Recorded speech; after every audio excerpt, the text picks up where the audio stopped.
So, is it only Rabbi Akwetey that is saying that there is no link between the city of Ashan in the territory of Judah with Asante or Ashanti or Ashanti? Is Rabbi Akwetey the only one who has this information that dropped from the heavens? Not at all. There are reputable Ashanti historians who will tell you the same thing. Let's listen to two of them.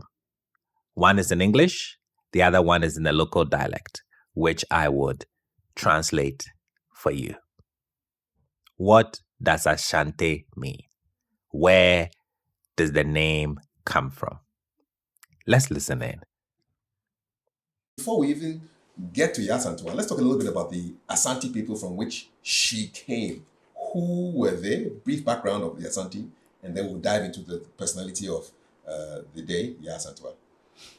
Well, I will start by saying that Ashanti is simply one of the many Akan states. The Akans had originated from the Bono area. All Akans are Bono people to start with. And among the Bonos, those who broke away and went to unite because of war, Ashanti, we call them the Ashantis. Ashanti is an English word, it's an anglicization of Asante. Okay. And which literally Ashanti means because of war. Because of war. Because of war. Not because they wanted to conquer, but because they wanted their independence. You see, when the Ashanti people settled in the Amansia area, today between Sumeja and Bekwai, they were living among the Danse people and then the Denchira people. And we learn from history that the Denchiras had actually conquered all of them, and all the states were subservient to Denchira.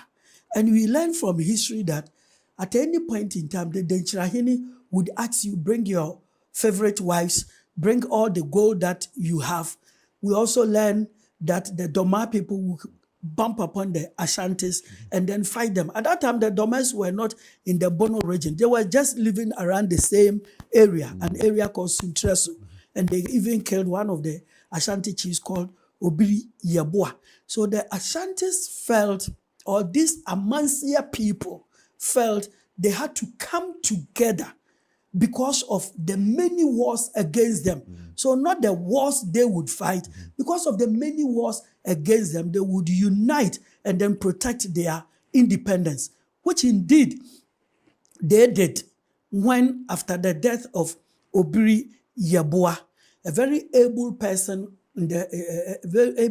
called Osei Tutu, being the nephew of Obiri Yeboah,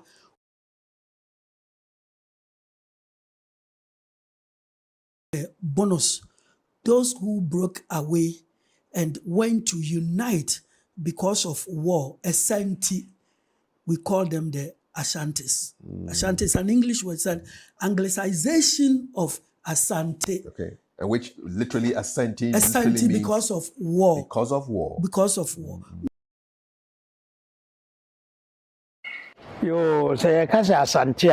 When we talk about Ashanti, we have to first find out what the meaning of Asante is.